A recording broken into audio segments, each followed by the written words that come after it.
ప్రభు సన్నిధిలో, ప్రభు యొక్క బలలో పాల్గొనక మునుపు మన జీవితాన్ని మనం పరీక్షించుకుంటూ సరి చేసుకుంటూ మన జీవితాన్ని దేవునికి మహిమకరంగా ఉండులాగున మరి ఈ సమయంలో మనలో పాల్గొనక మునుపు కొన్ని మాటలు లేఖన భాగాన్ని మనం జ్ఞాపకం చేసుకుంటూ వద్దాం. రండి, దేవుని యొక్క వాక్యాన్ని చూసినట్టయితే పరిశుద్ధమైన బైబిల్ గ్రంథంలో ప్రకటన గ్రంథము 4వ అధ్యాయం. ప్రకటన గ్రంథము 4వ అధ్యాయం మొదటి వచనం.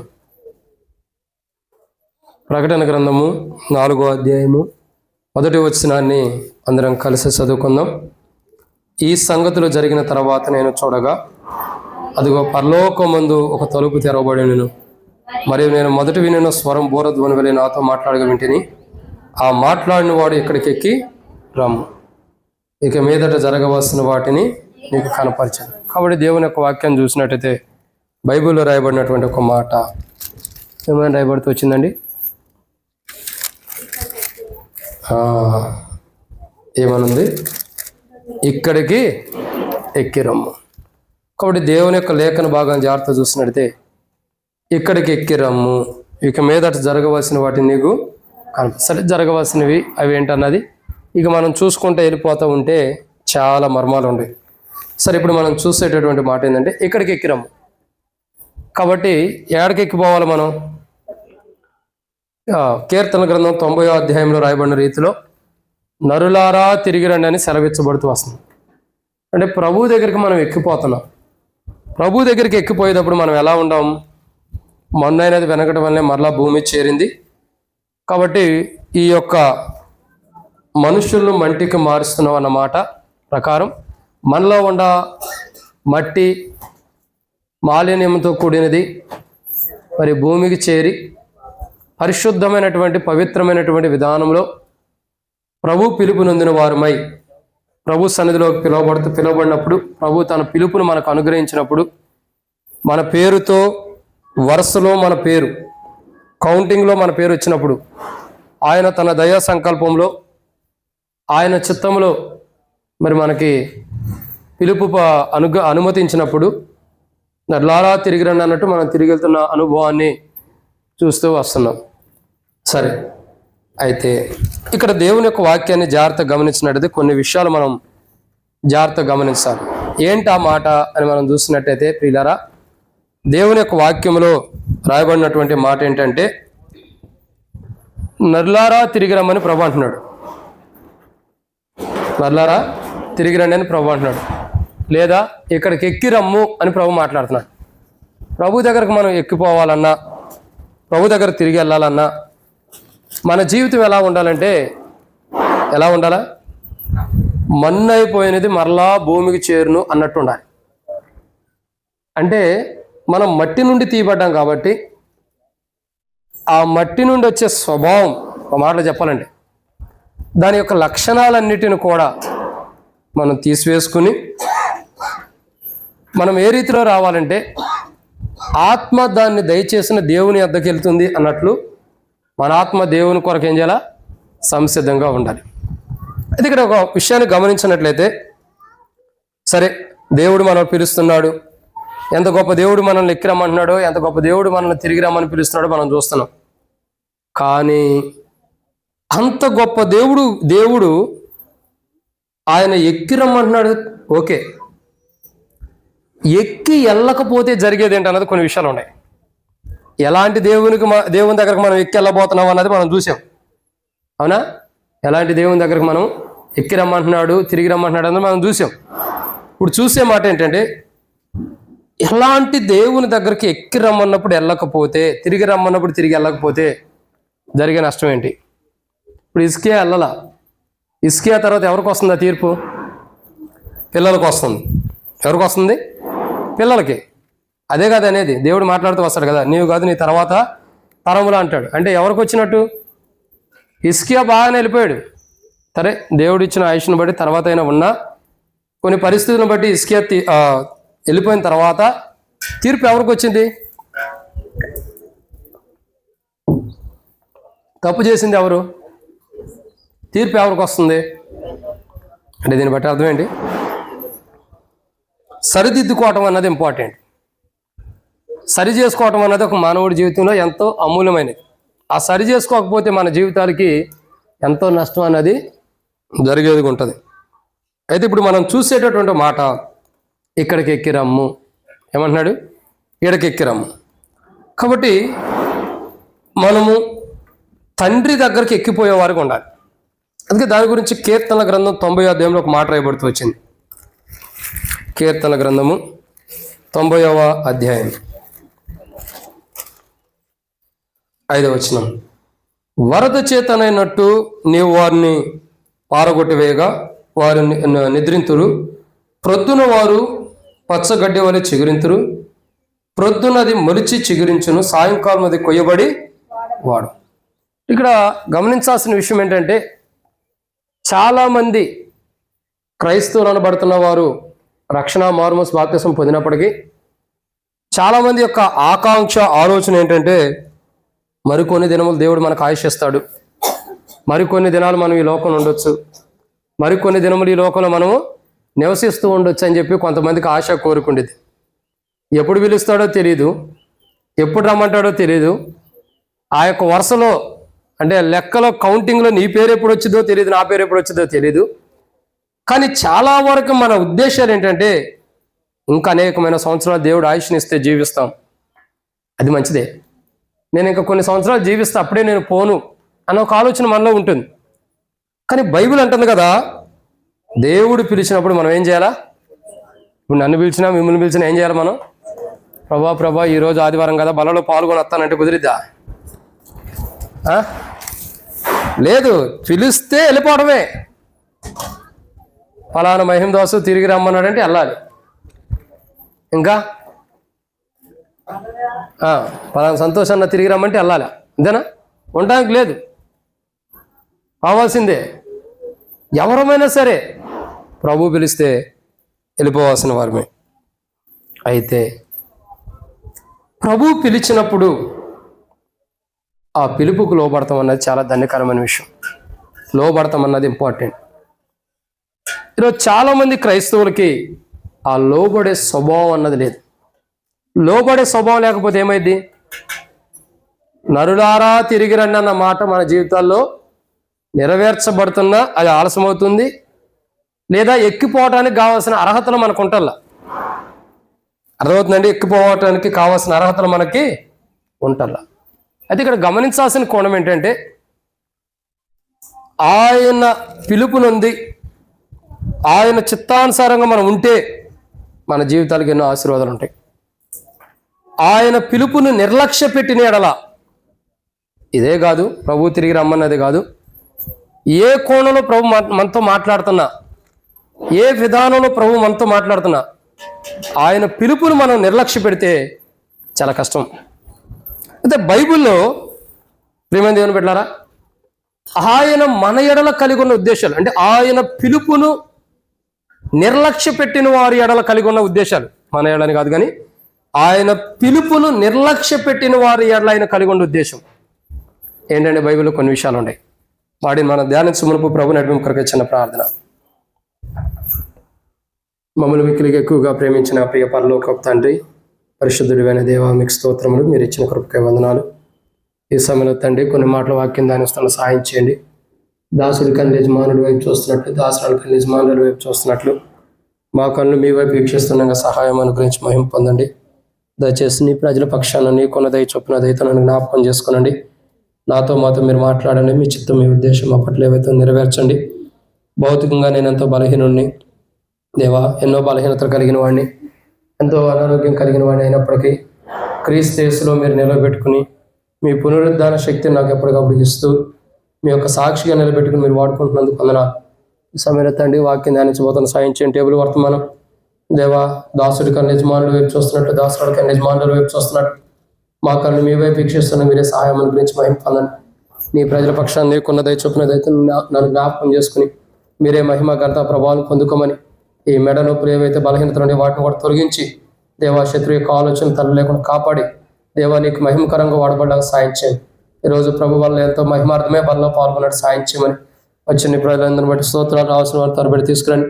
మధ్య మార్గంలో సకాలం నడిపించమని, కనబడి విభాగాలు పనిచేస్తున్న వారు కానీ వంటశాల పనిచేస్తున్న బిడ్డలందరినీ కూడా దీవించమని ఈ యొక్క ప్రభు వాళ్ళ వర్తమానం ఎంత దీవించి శత్రు సిగ్గు మీకు భయం తెచ్చుకొని నాతో మాతో మీరు మాట్లాడమని ప్రభువైన యేసుక్రీస్తు నామం పేరిట విశ్వాసంతో స్తుతించి ప్రార్థించి అడిగి పెట్టుకుంటున్నాం తండ్రి. ఆమేన్. కాబట్టి దేవుని యొక్క వాక్యాన్ని జాగ్రత్తగా గమనించినట్టు ప్రియులారా, బైబిల్లో ఒక మాట ఉంది. ఈరోజు వాస్తవానికి చాలా ఆలస్యం అయిపోయింది, ఆరంభించడమే ఆలస్యము. కాబట్టి త్వరగానే ముగించడానికి ప్రయత్నం చేద్దాం. ఇప్పటికే 1 అవుతుంది, 1 o'clock వస్తుంది, 6 నిమిషాలు తక్కువ. త్వరగా ముగిద్దాం. దేవుని యొక్క వాక్యాన్ని జాగ్రత్తగా చూసినట్టయితే బైబిల్లో ఒక మాట ఉంది. ఏంటి మాట అని మనం జాగ్రత్తగా గమనించినట్టయితే, నరులారా తిరిగి రమ్మని ప్రభు సెలవిస్తున్నాడు. ఏ దేవుడు, ఎలాంటి దేవుడు సెలవిస్తున్నాడు అనేది ఆరాధనలో మనం చూస్తూ వచ్చాం. ఎలాంటి ఆయన?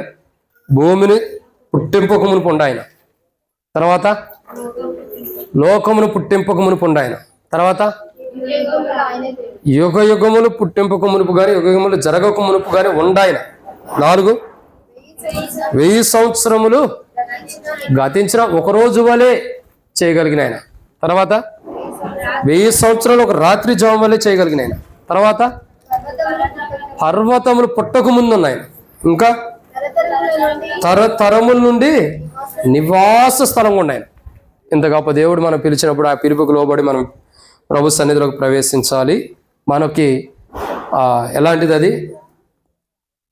తరతరముల నుండి అనే నివాస స్థలంలోకి ప్రభు మనల్ని పిలుచుకుంటున్న అనుభవాన్ని మనం చూస్తున్నాం. అయితే ఈ సమయంలో దేవుని యొక్క వాక్యాన్ని జాగ్రత్తగా గమనించినట్లయితే ఒక మాట ఉంది. ఏంటి ఈ మాట అని మనం జాగ్రత్తగా గమనించినట్లయితే, కీర్తన గ్రంథం 90వ అధ్యాయం 7వ వచనం. కీర్తన గ్రంథం 90వ అధ్యాయం 7వ వచనం. నీ కోపం వల్ల మేము క్షీణించుచున్నాము, నీ ఉగ్రతను బట్టి మేము. కాబట్టి ఇక్కడ మనం జాగ్రత్తగా గమనించినట్టయితే ప్రియులారా, నీ కోపం వల్ల మేము, ఎవరైతే ప్రభు యొక్క పిలుపు అశ్రద్ధ చేస్తారో, ఎవరైతే ప్రభు పిలిచినప్పుడు ఆ పిలుపుకు లోబడరో, ఎవరైతే ఆ పిలుపుకి నిర్లక్ష్యం చూపిస్తారో, ఎవరైతే ప్రభు మాట్లాడే ప్రతి మాటకి నిర్లక్ష్యంగా ఉంటామో, ఎప్పుడైతే ప్రభు మాట్లాడుతున్నా పిలుస్తున్నా ప్రభు యొక్క స్వరాన్ని మనకు వినిపింపజేసినప్పుడు ఆ స్వరాన్ని నిర్లక్ష్య పెడతామో, అప్పుడు మన జీవితాల్లో ఏమవుతుందంటే ఆయన కోపమును బట్టి మనం క్షీణిస్తాం. ఏం జరిగిద్దండి? ఆయన కోపమును బట్టి క్షీణించిపోయేవారు ఉంటాం. అందుకే మన జీవితాల్లో అవసరమైంది ఏంటంటే దేవుని పిలుపు. దేవుడు పిలుస్తున్నప్పుడు ఆ పిలుపుకు మనం లోపడాలి. దేవుడు మాట్లాడుతున్నప్పుడు ఆ మాటకు మనం లోపడాలి.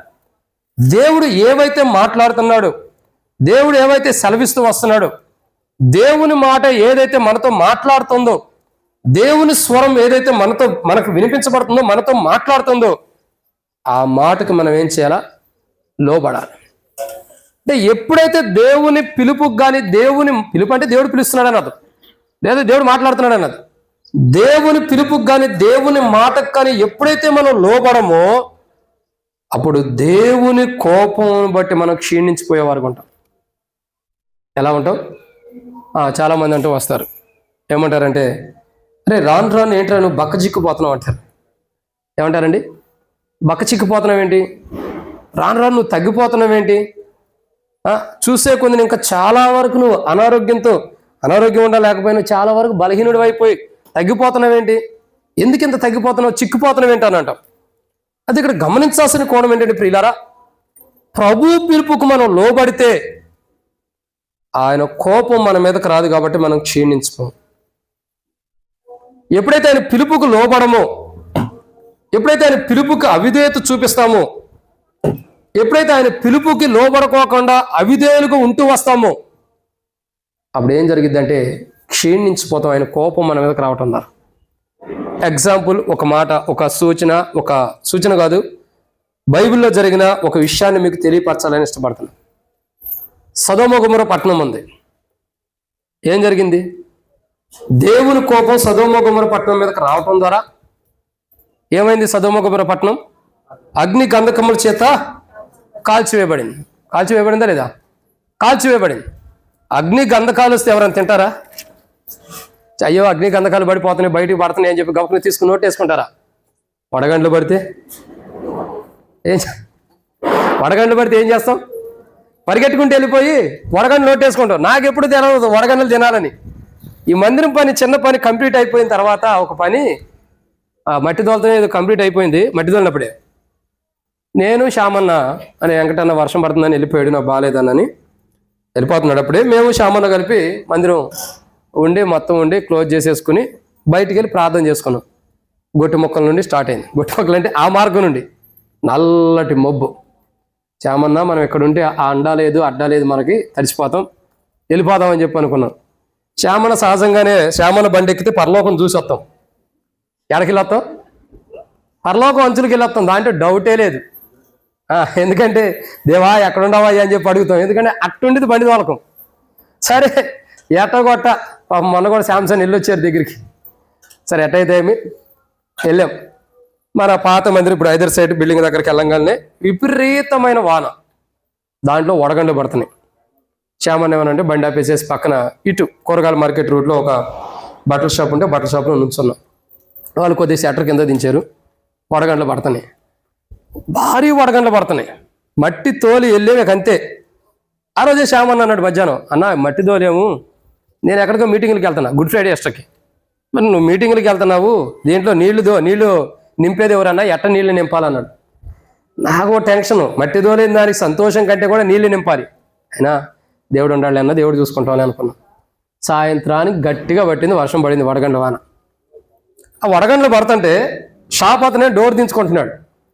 ఆ వడగండ్లు వచ్చి ఆ షాపులో ఉండే అద్దం మీద పడుతుంటే అద్దం బయలుపోయిద్దామని అద్దం షటర్ దించుకుంటుంటే శ్యామన్న చక్కగా ఆ పడినటువంటి వడగండ్లు తీసుకుని చక్కగా తింటున్నాడు. నువ్వు కూడా తిన్నా అన్నాడు. ఇదే అన్న చికెన్ మటన్ అన్న తినడానికి, దాని బాధ ఏంటో చూడండి అన్న. ఎవరొకళ్ళు చికెనా మటనా, రేకు బాధ ఏంటో చూడండి, కొద్దిగా అరుస్తుంది. చికెనా మటనా తింటానే చెప్పండి అన్న. తీసి మళ్ళీ తిన్నాను అన్న, నేను ఎప్పుడు తినలేదు, నాకు అలవాటే లేదు ఈ వడగండ్లు తింటే, చాలా మంచిదన్నా తినాలన్నా అన్నాడు. మరి సంవత్సరానికి ఒకసారి ఆయా పచ్చళ్ళు అంటారు కదా, ఏ పచ్చళ్ళు, ఏదో పచ్చళ్ళు అంటారు, అట్లాగే ఇది కూడా తినాలేమో అని అనుకున్నా నేను. అట్ట కాదు, తిను అన్నాడు. అన్న చాలా తిన్నాడు. పాపం కాలు మీద కూడా ఒకటి పడింది. పద్దాకలు నన్ను తింటామని ఒక వడగండి వచ్చి కాలు మీద కూడా పడింది. కాలు మొత్తం అక్కడే వాసిపోయింది. నేను ఎందుకు చెబుతున్నానంటే ఈ మాట, ఎందుకంటే దేవుని కోపం వచ్చినప్పుడు ఆ యొక్క అగ్ని గంధకములు భూమి మీద పడుతున్నప్పుడు మానవుడు తినగలుగుతాడా? అసలు అగ్ని గంధకాలు ఎలా ఉంటాయి తెలుసా? గంధకమునకు అగ్ని అంటించబడి ఉండేది. ఈ అగ్ని ఎలాంటిది తెలుసా? దేవుడు ఆర్పే వరకు ఆరంది. అందుకే బైబిల్ ఉంది, అగ్ని ఆరదు. అంత గొప్ప అగ్నితో అగ్ని గంధకములు భూమి మీద ఎందుకు కురిపించబడిందంటే, గంధకం అనేది తొందరగా కాలిపోదు. కట్టెలు చూడండి, ఒక కర్రలో మనం కట్టెలు కానీ ఇవన్నీ ఉండి అంటే అవి పొయ్యిలో పెట్టగానే త్వరగా కాలిపోతాయి. కొంతసేపటికి ఏమైపోతాయి, బొగ్గులు గాను లేకపోతే బూడిద గాను మారిపోయింది. కానీ గంధకం త్వరగా కాలిపోదు. అందుకే చాలామంది ధనవంతుల్ని, సినిమా యాక్టర్స్ని గంధకాలతో కాలుస్తారు, గంధకంతో చాలామందిని. ఎందుకంటే గంధకం అన్నది త్వరగా కాలిపోయేది కాదు. ఆ గంధకములు, అగ్ని గంధకములు భూమి మీద పడినప్పుడు అది దేవుని కోపం. ఆ దేవుని కోపం ద్వారా మనుషులందరూ కూడా సజీవులుగా ఉన్నారా? క్షీణించిపోయారు, అంతరించిపోయారు అని అర్థం. క్షీణించిపోవడం అంటే అర్థం ఏంటి? అంతరించిపోవడం. ఇంకేమైనా ఉన్నాయో దానికి అర్థాలు? కాబట్టి దేవుని యొక్క వాక్యం చెప్పబడే మాట ఏంటంటే, మనం ప్రభువు పిలిచినప్పుడు, మనల్ని ప్రభు తన స్వరం ద్వారా పిలిచినప్పుడు, ఆయన దగ్గరికి రావడానికైనా అంటే పరలోకానికి మనం వెళ్ళిపోవడానికైనా లేదా ఎక్కడ ఏదైనా ఏ విషయంలో అయినా దేవుడు మనం పిలిచినప్పుడు ఆ పిలుపుకు మనం లోబడకపోతే దేవుని కోపం మన మీదకి వస్తున్నప్పుడు మనం క్షీణించిపోతాం. క్షీణించిపోవడం అంటే అర్థం ఏంటి? ఇప్పుడే చెప్పాం కదా, అంతరించిపోవడం. ఇక మన జీవితాల్లో ఏదైతే ఉందో దాన్ని మనం పొందుకోలేం. ఏదైతే సంతోషం ఉందో దాన్ని పొందుకోలేం. ఏదైతే ఆనందం ఉందో దాన్ని పొందుకోలేం. ఏదైతే నెమ్మది ఉందో దాన్ని పొందుకోలేం. ఏదైతే ఆనందం ఉందో దాన్ని పొందుకోలేం. ఏదైతే మన జీవితాల్లో ఆశీర్వాదం ఉందో దాన్ని పొందుకోలేం. సండే స్కూల్ టీచర్ని ఒకసారి పిలవండమ్మా. నాని బ్రదర్,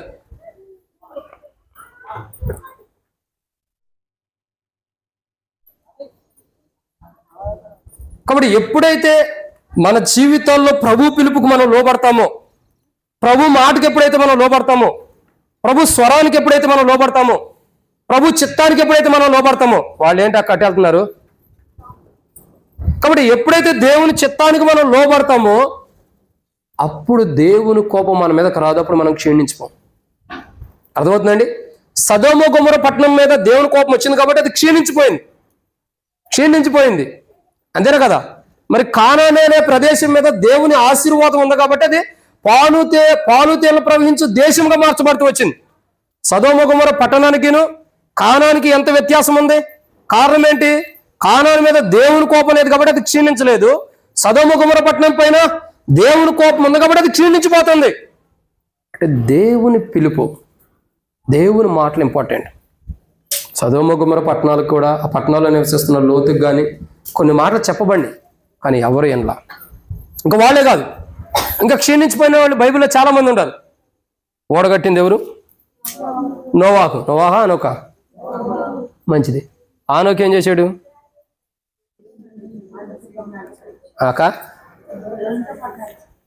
దేవునితో నడిచాడు ఆనోకు. మంచిది. నోవాహు ఓడగట్టాడు. ఓడగట్టేటప్పుడు అనేకులకు సువార్త ప్రకటించాడని చాలా మంది చెబుతారు. ఎన్ని మాటలు చెప్పినా ఒక్కడన్నా విన్నారా? ఎవరెల్లా. చివరికి ఏమైంది? భూమి మీద ఓడగడుతుంటే ఇది పిచ్చోడు అది ఇది అని చెప్పి అని నవ్వుకుంటూ వచ్చారు. చివరికి ఏమైంది? జలప్రళయం రానే వచ్చింది, దేవుని ఉగ్రత రానే వచ్చింది. ఏమైంది? ఆ జలప్రళయంలో మనుషులందరూ కూడా కొట్టుకుపోతూ వచ్చారు. అప్పుడు నేను అనుకుంటా ఆ ఓడ దగ్గరకు వచ్చి అనేక కేకలు వేయొచ్చు. ఓ నోవాహా, ఓ అయ్యా, ఓ పలానోళ్ళారా, తలుపులు తీయండి అంటే తలుపు మూసింది దేవుడు, తెరిచేది కూడా ఆయనే. ఆయన మూయగా తిరగలవల్లేడు, ఆయన తెరవగా మూయగలిగిన వాడు. మరి ఎక్కడి నుంచి జరిగిద్ది అది? ఎట్లా మరి క్షేమం జరిగిద్ది? అంటే దేవుని కోపము భూమి మీదకి వచ్చినప్పుడు అగ్ని గంధకములతో కాల్చివేయబడింది, క్షీణించిపోయింది సదోమ గొమొర్రా. దేవుని కోపము భూమి మీదకి వచ్చినప్పుడు వరద వలె, అంటే వర్షములకు ఆకాశపు తుమ్ములు విప్పవని అంట. అంత గొప్ప నీటి ద్వారా దేవుడు తన ఉగ్రతని భూమి మీద అనుమతిస్తూ వచ్చాడు. ఈ రెండు ప్రాంతాల్లో ఏ మానవుడైనా బ్రతికినట్టుందా? ఎందుకని? అంతరించిపోయాడు. అంటే అర్థం ఏంటి? చెప్పాలి. అంతరించిపోయారని అర్థం. కాబట్టి ప్రియమైన దేవుని బిడ్డలారా, మన జీవితాల్లో దేవుని కోపాన్ని తెచ్చుకుని సదోమ గొమొర్రా పట్టణం వలె కానీ, ఆనాడు ఆ దాసుడు కట్టినటువంటి ఓడ కట్టేటప్పుడు హేళన చేసిన ప్రజల వలె మనం ఉంటే, ఆయన మాటలు, ఆయన సత్య సువార్త, ఆయన లేఖన భాగాలు, ఆయన వాక్యాన్ని మనం వినుకోకుండా అశ్రద్ధ చేసి మన జీవితాలు సరైన విధాలు కాపాడుకోకుండా ఉంటే ఒకరోజు దేవుని కోపం మన మీదకి రాబోతుంది, మనం క్షీణించిపోతాం. అది సేవకుడైనా దేవుని ప్రజలైనా. ఆ కోపం, ఆ క్షీణించిపోయేంత కోపం మన మీదకి రాకూడదంటే మనం ఏం చేయాలా? దేవుని కోపం తెప్పించిన సందర్భాలు మన జీవితంలో ఏముండే వాటిని సరి చేసుకోవాలి. అప్పుడు మనం మీద ఉన్న దేవుని కోపం యేసుక్రీస్తు ప్రభు ద్వారా పక్కకు మళ్లించబడి క్షీణించిపోకుండా మనం ఏమవుతాం? క్షీణించకుండా కాపాడబడతాం, జీవిస్తూ ఉంటాం. ఇక్కడ ఈ బలలో పాల్గొని మన జీవితాల్లో ప్రభు పిలుపు మనకు వచ్చినప్పుడు, అది దేవుని రాజ్యానికి వెళ్తానికైనా, దేవుని సేవకైనా, దేవుని పరిచర్యకైనా, దేవుని మందిరంలో పని చేయటానికైనా, దేవుని పిలుపు మనకు వచ్చినప్పుడు ఆ పిలుపుని అశ్రద్ధ చేస్తే దేవుని కోపం మన మీదకి వచ్చి క్షీణించిపోయేవారు ఉంటాం. అలా దేవుని కోపం మన మీదకి రాకుండా క్షీణించిపోకూడదంటే దేవుని మాటలు, దేవుని పిలుపుకు మనం లోబడాలి. ఇది మొదటిది. ఇక రెండో విషయాన్ని చూద్దారండి. కీర్తన గ్రంథం 90వ అధ్యాయం 7వ వచనం.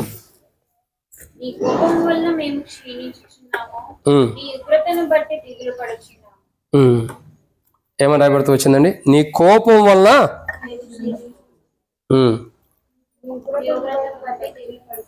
నీ ఉగ్రతను బట్టి. ఇది రెండో ప్రాముఖ్యత. మొదటిగా చూసినట్లయితే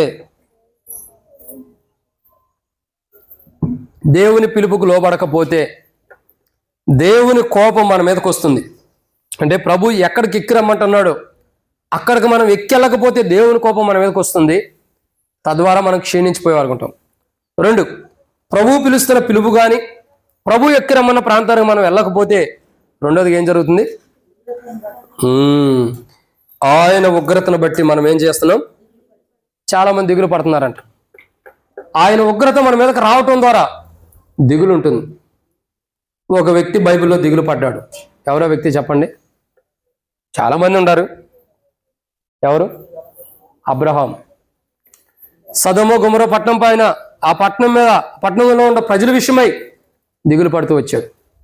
ఇంకా దేవుని ఉగ్రత రావటం ద్వారా. ఇంకా దావీదు రాజు చేసిన పాపను బట్టి దేవుని ఉగ్రత దేవుని ప్రజల మీదకి వస్తున్నప్పుడు ఎంతో దిగులు పడుతున్నాడు. ప్రభువా, ఎందుకు ఇలా జరుగుతుంది? ఎందుకు? దీనికి కారణం నేను కదా అని. ఇక్కడ గమనించాల్సిన విషయం ఏంటంటే, ఆయన ఉగ్రతను బట్టి మనం దిగులు పడుతున్నాం. కారణం ఏంటి? ఆయన పిలుపుని మనం సరైన విధానాల్లో వినటంలో లెక్క చేయట్లా. ఎప్పుడైతే దేవుని పిలుపుని మనం వింటామో, ఎప్పుడైతే దేవుని స్వరాన్ని మనం వింటామో, ఎప్పుడైతే దేవుని పిలుపు మనతో మాట్లాడినప్పుడు, దేవుని స్వరం మనతో మాట్లాడినప్పుడు, దేవుని పిలుపుతో దేవుడు ఎక్కిరమ్మన్నప్పుడు ఆయన ఎక్కడికి ఎక్కిరమ్మంటున్నాడు, ఎక్కడికి వెళ్ళమంటున్నాడు, ఎక్కడికి నడవమంటున్నాడు, ఏం చేయమంటున్నాడు, ఎలా ఉండమంటున్నాడు, ఆయన ఎక్కడికైతే ఎక్కిరమ్మన్నాడు అక్కడికి మనం ఎక్కెళ్ళినప్పుడు మనం శ్రేష్టకరమైన విధానంలో నివసిస్తాం. ఆయన పిలిచినప్పుడు మనం ఎక్కిపోకుండా, ఆయన పిలుస్తున్నా మనం వెళ్ళకోకుండా, ఆయన పిలుపుకి అశ్రద్ధ చేసినప్పుడు దేవుని ఉగ్రత మన మీదకి వస్తుంది. ఆ ఉగ్రత వచ్చినప్పుడు మనం ఏమనుకుంటాం? ఇదేంటి ఎలా జరుగుతుంది, అదేంటి అలా జరుగుతుంది, ఎట్లెందుకు అవుతుంది, అట్లెందుకు అవుతుంది నాకు అని మనం దిగులు పడుతూ వస్తాం. నా కుటుంబంలోనే కష్టాలు, నా కుటుంబంలోనే బాధ, నా కుటుంబంలోనే దుఃఖాలు, నాకే ఇన్ని అవమానాలు, నాకే ఇన్ని నిందలు, నా కుటుంబంలో రక్షణ లేదు, నా కుటుంబంలోనే మారుమనసు లేదు, ఎన్నో దిగులు మనకుంటాయి. కారణం ఏంటి? దేవుని ఉగ్రత. ఆ ఫోన్ సైలెంట్ పెట్టి, దేవుని ఉగ్రత మన మీదకి రావటం ద్వారా, దేవుని ఉగ్రత మన మీద కుమ్మరించబట్టడం ద్వారా, దేవుని ఉగ్రత మన మీదకి రావటం ద్వారా ఏం జరుగుతూ వస్తుందండి? దేవుని ఉగ్రత మన మీదకి రావటం ద్వారా దిగులు పడతాం. దిగులు పడితే ఏమైద్ది చెప్పండి? ఎవరికైనా దిగులు ఉందనుకోండి, ఏమైద్ది? ఇప్పుడు ఎగ్జాంపుల్ చెబుతా చూడండి. దావీదు రాజు కుమారుడు ఉన్నాడు ఒక వ్యక్తి. ఎవరా వ్యక్తి? కాదండి, మీరు సలోమోను చెబుతారు అనుకోవచ్చు. ఇంకొండదు. ఒక కుమారుడు ఉన్నాడు దావీదు రాజుకి. ఒకసారి కూడా చెప్పాం మన ఈ మధ్య కూడా. ఆ కుమారుడు ఎవరు? యేసుప్రభు వారు కాదమ్మా. ఆయనకు అసలు అట్లాంటి ఆలోచనలు ఉండవు. కాబట్టి దావీదు రాజుకు ఒక కుమారుడు ఉన్నాడు. ఆయన ఎలాంటి వాడంటే చెడు స్నేహితులతో సావాసం కలిగిన వాడు. ఈయనేం చేశాడు? దావీదు రాజు కుమార్తె, ఈయనకి సొంత చెల్లెలు తామార్ అనే ఆమె మీద మనసు పడ్డాడు. ఏం చేశాడు? మనసు పడ్డాడు, మోహించాడు, ఆమెతో పాపం చేయడానికి ఇష్టపడ్డాడు. ఎక్కడైనా సొంత చెల్లెలతో పాపం చేస్తారు ఎవడైనా? ఆమె మీదుండ శరీర కోరికలు బట్టి క్షీణించిపోతున్నాడు. ఏమైపోతున్నాడు? క్షీణించిపోతున్నాడు లోపలే. ఎందుకంటే శరీర కోరికలు నెరవేర్చబడుతున్నా, శరీర కోరికలు నెరవేర్చబడుతున్నాయి కాబట్టి లోపలే క్షీణించిపోతున్నాడు.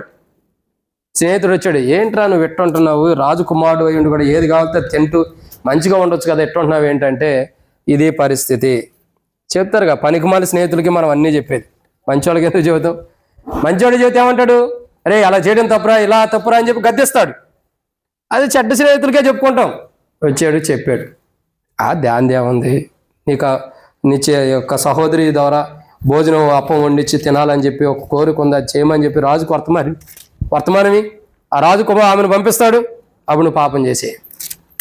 ఎందుకు ఈ మాట చెబుతున్నానంటే ప్రియులారా, గమనించాల్సిన విషయం ఏంటంటే సొంత చెల్లెలతోనే పాపం చేయడానికి ఇష్టపడ్డాడు కాబట్టి దేవుని ఉగ్రత అతని మీదకి వచ్చింది.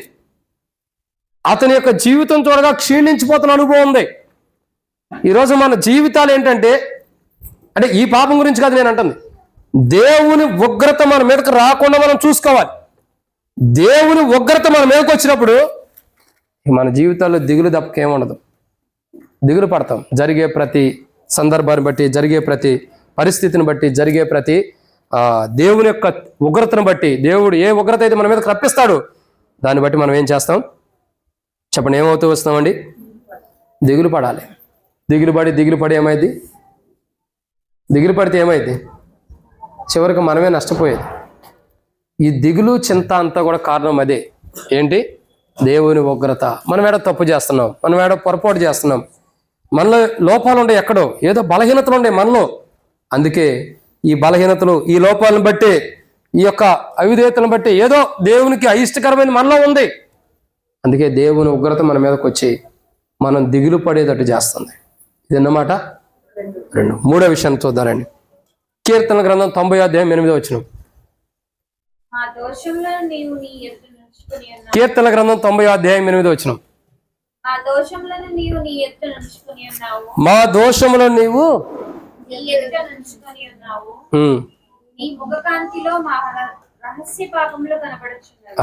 ఏమని రాయబడుతూ వచ్చిందండి? నీ ముఖ కాంతిలో. మూడో మాట ఏంటంటే మా దోషములు నీ ఎదుట, అంటే ఆయన ఎదుట ఉంచబడినాయి. ఏమండి అండి? దోషములు అంటే ఆయన పిలిచినప్పుడు నువ్వు ఎక్కి రమ్మన్నప్పుడు మనం ఎక్కి వెళ్ళకపోతే, ఆయన పిలిచినప్పుడు మనం వెళ్ళటలేదంటే, అంటే ఆయన ఎక్కి రమ్మన్న ప్రాంతానికి మనం వెళ్ళటానికి మనకు మనస్సు రావటం లేదంటే కారణం ఏంటి తెలుసా? మనలో దోషాలు ఉండే అని అర్థం. ఏముండే అని అర్థం? దోషములు ఉంటేనే కదా మనం సందేహిస్తాం. దోషములు ఉంటేనే కదా మనం సందేహించేది. వెళ్ళాలా వద్దా అని ఆలోచించేది ఎప్పుడు? మనలో దోషాలు ఉన్నప్పుడే మనం ఏం చేస్తాం? సందేహిస్తాం. పిలిచాడు మంచిదే, ఆయన పిలిచాడంటే అర్థం ఏంటి? ఆయన తన పిలుపుని నీకు అందించాడంటే అర్థం ఏంటి? నిన్ను సువర్ణ వల్ల తీర్చడానికే, నీలో ఉన్న బలహీన తీసివేయటానికే ఆయన పిలుస్తున్నాడు. అవునా కదా? మరి అలాంటప్పుడు ఆయన పిలిచినప్పుడు ఆయన దగ్గరికి ఎక్కిపోలేకపోతున్నామంటే అర్థం ఏంటి చెప్పండి?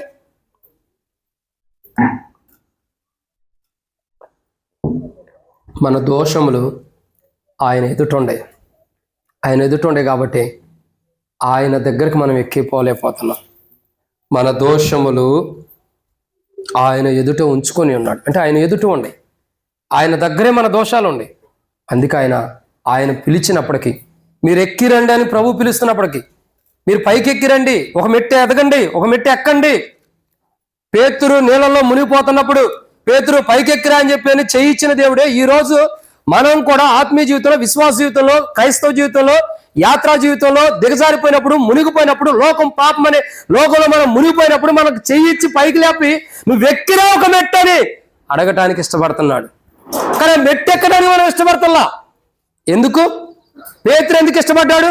ప్రభు సమీపంగా ఉన్నాడు, ప్రభు మాత్రమే లేవనెత్తగల సమర్థుడు కాబట్టి పేతురు ఇష్టపడి చెయ్యి అందించాడు. ఈరోజు నా చేతులు బల్లలో పాల్గొనడానికి పైకి లెగుస్తున్నాయి, కానీ దేవునికి అందించడానికి ఎందుకని చేతులు పైకి లేగొట్లా? ఎందుకంటే మన జీవితంలో దోషాలు ఉండిపోతున్నాయి. మన జీవితంలో దోషములు ఉంటున్నాయి కాబట్టి ఆ దోషాలే ఏం చేస్తున్నాయి? ఆయన ఎక్కిరమ్మన్న ప్రాంతానికి మనం ఎక్కలేకపోతున్నాం. ఆయన ఒక మెట్టు ఎక్కమంటే ఎక్కలేకపోతున్నాం. నాతో మాట్లాడినవాడు ఇక్కడికి ఎక్కిరమ్మంటున్నాడు. ఈరోజు నీతో మాట్లాడినవాడు ఆనాడు పద్మాస్ దీవిలో పరవాసిగా ఉన్నటువంటి యోహాన్ని, అసలు ఒక మాట చెప్పమంటారా? 4వ అధ్యాయం దర్శనం ఎక్కడుందో చెప్పండి. ప్రకటన గ్రంథం 4వ అధ్యాయం దర్శనం ఎక్కడ జరుగుతుంది? ఎక్కడ? అసలు యోహానుకి దర్శనం ఎక్కడ వచ్చింది? పద్మాసు దేవిలో. 4వ అధ్యాయం కాడి నుంచి ఎక్కడ ఉందో తెలుసా? ఎక్కడ ఉన్నాడు? పద్మాసు దేవిలో కాదు, ఎక్కిపోతున్నాడు పరలోకానికి. మీకు అర్థమవుతుందండి? 3వ అధ్యాయం చివరి వరకు పద్మాసు దీవిలో యోహానుకి దర్శనం కనబడుతూ వచ్చింది. సంఘముల గురించిన దర్శనం దేవుడు బయలుపరుస్తూ వచ్చాడు. 4వ అధ్యాయం కాడి నుంచి ఇక మీదట జరగవలసిన నీకు కనపరిచేదని ఎక్కిరమ్మంటున్నాడు. అంటే ఇక ఈ పద్మాసు దీవి నుండి ఎక్కబడుతున్న అనుభవం కనపడుతుంది. ఎక్కడికి ఎక్కిపోతున్నాడు? పరలోకానికి, ప్రభు దగ్గరికి ఎక్కిపోతున్నాడు. మీకు అర్థమవుతుందండి? అందుకే దాని మాట అర్థమేంటి తెలుసా? భౌతికంగా ఒకరోజు ప్రభు ఎదురైనప్పుడు, మనం ప్రభు ప్రత్యక్షమైనప్పుడు భౌతికంగా మనం ఎలా ఉంటాం? ఈ శరీరాలు ఇక్కడే ఉండిపోతాయి, కానీ దీంట్లో ఉండే ఆత్మ ప్రభు దగ్గరికి వెళ్ళిపోతాం. అదే ఇక్కడ యోహానుకు జరిగింది. యోహాను భౌతికంగా ఉన్నప్పుడు దర్శనాన్ని చూడగలుగుతూ వచ్చాడు. 3వ అధ్యాయం వరకు, నాకు తెలిసి 3వ అధ్యాయం వరకు పద్మాసు దీవిలో దర్శనాన్ని చూశాడు. 4వ అధ్యాయం కాడి నుంచి ఎక్కిపోయాడక. ఎక్కడికి ఎక్కిపోతున్నాడు? ఇక మీదట జరగవలసిన వాటిని చూపించే వాని దగ్గరికి ఎక్కిపోయాడు. ఎక్కి రమ్మనంగానే ఎక్కిపోవడానికి ఇష్టపడుతున్నాడు. ఈరోజు రాబోతున్న దినాల్లో భయంకరమైన పరిస్థితులు ఎదురవబోతున్నాయి కాబట్టి ఇక మీదట ఎక్కి రండి ప్రభు పిలుస్తున్నాడు. ఆయన ఎక్కి రమ్మన్న కోణంలో మనం ఎక్కి రావాలి. ఎలా ఉండాలండి? ఎక్కి రావాలి. కానీ ప్రజలు అలా జీవించే జీవితాలు తక్కువ ఉన్నాయి. ఎందుకంటే మన దోషములో అడ్డొస్తున్నాయి. దావీదురాజు అదే కదా మాట్లాడేది. ఎవరు? దావీదురాజు ఏమంటాడు? కీర్తన గ్రంథం 51వ అధ్యాయం. కీర్తన గ్రంథం 51వ అధ్యాయం. కీర్తన గ్రంథం 51వ అధ్యాయం.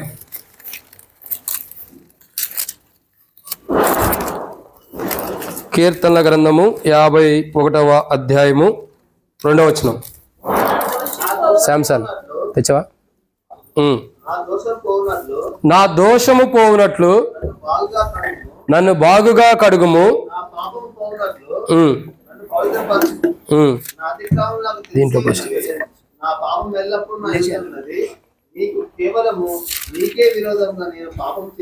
కొన్ని నీళ్ళు బట్టి దాంట్లో నిండా బట్టి చాలన్న. కాబట్టి ఇక్కడ రాయబడిన మాట ఏంటంటే, ఒక మాట ఉంది, నా దోషము పోవునట్లు నన్ను బాగుగా. మరి దావీదు రాజు అయ్యుండి కూడా ఎందుకు అడుగుతున్నాడు ఆ మాట? ఒక రాజు అయ్యుండి నా దోషం పోవునట్లు నన్ను బాగుగా కడగమని ఎందుకు అడుగుతున్నాడు? ఎందుకంటే ఒక రాజైనా ఒకనొక రోజు ఆయన పరలోకానికి వెళ్ళాల్సిందే. ఒక రాజైనా ఒక రోజు దేవుని దగ్గరికి వెళ్ళాల్సిందే. ఒక భటుడైనా దేవుని దగ్గరికి వెళ్ళాల్సిందే.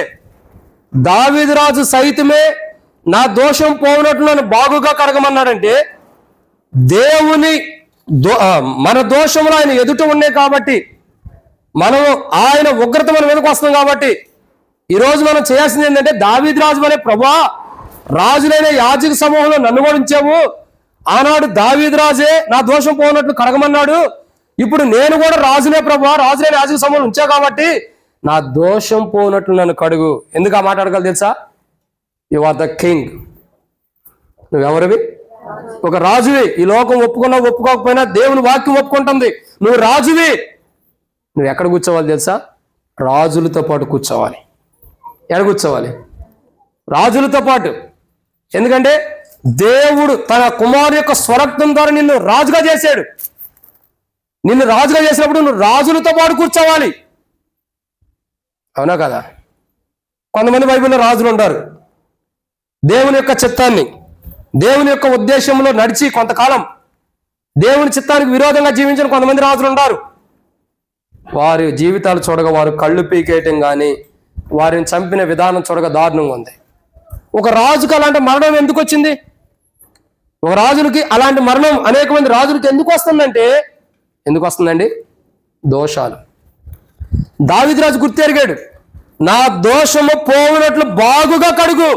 ఎందుకు కడగాలంటే, ఒకరోజు నువ్వు ఎక్కిరమ్మన్నప్పుడు నరులారా తిరిగి రండి నువ్వు అంటావు. ఒకరోజు ఇక్కడికి ఎక్కిరమ్మని నువ్వు అంటావు. నువ్వు ఎక్కిరమ్మన్నప్పుడు, నువ్వు తిరిగి రమ్మన్నప్పుడు నా దోషములు నీకును నాకు అడ్డుగా రాకూడదు. ఒక రాజే మరొక రాజు దగ్గరకు వచ్చి క్షమాపణ అడుగుతున్నాడు. అయ్యా నా దోషములు ఇలా ఉండే, కడుగు ప్రభు అని బతిమలాడుకుంటున్నాడు. ఏం చేస్తున్నాడు? బతిమలాడుకుంటున్నాడు. ఈరోజు రాజులైన యాజక సమూహంలో మనం ఉంటున్నాం అంటే మనం కూడా రాజులమే. మనం ఎంతగా క్షమాపణ అడగాలి దావీదు రాజు వలె, నా దోషము పోవునట్లు. ఎందుకంటే ఆయన క్షమించండి, మన దోషములు ఎక్కడ ఉండే? ఆయన ఎదుటే ఉన్నాయి. ఆయన ఎదుట దోషాలు పోకపోతే ఆయన ఎక్కిరమ్మన్న ప్రాంతానికి నీవు నేను ఎక్కెళ్ళలేం. ఆయన ఎక్కడికి ఎక్కిరమ్మన్నాడో నిన్ను నన్ను, అక్కడికి మనం ఎక్కెళ్ళలేం. ఆయన పిలిచిన స్థానం, ఆయన ఏ స్థానం అయితే నీకు ఇవ్వాలనుకున్నాడు, ఏ పొజిషన్ అయితే నీకు ఇవ్వాలనుకున్నాడు, ఏ ఉన్నతమైన స్థానం అయితే ప్రభు నీకు ఇవ్వాలని ఇష్టపడుతున్నాడో, ఆ ఉన్నతమైన స్థానానికి నువ్వు వెళ్ళాలంటే ఏం చేయాలా? దోషములు ఆయనకి నీకు నాకు కానీ, క్షమించండి, నీకు నాకు కాదు, మనకి దేవునికి మధ్యలో అడ్డుగా దోషాలు ఒప్పుకుంటే, ఆయన ముఖకాంతి ఎదుట, ఆయన ఎదుట దోషాలని, మన దోషములు ఆయన ఎదుట వాటిని ఒప్పుకుంటే ఆయనతో పాటు ఎక్కడికి వెళ్తాం మనం? ఆయన ఎక్కిరమ్మన్న ప్రాంతానికి మనం వెళ్తాం.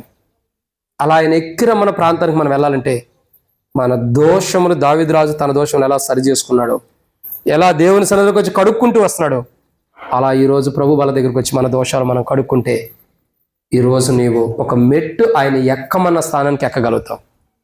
ఇదెన్నో మాట 3. ఇక 4వ విషయం చూద్దానండి.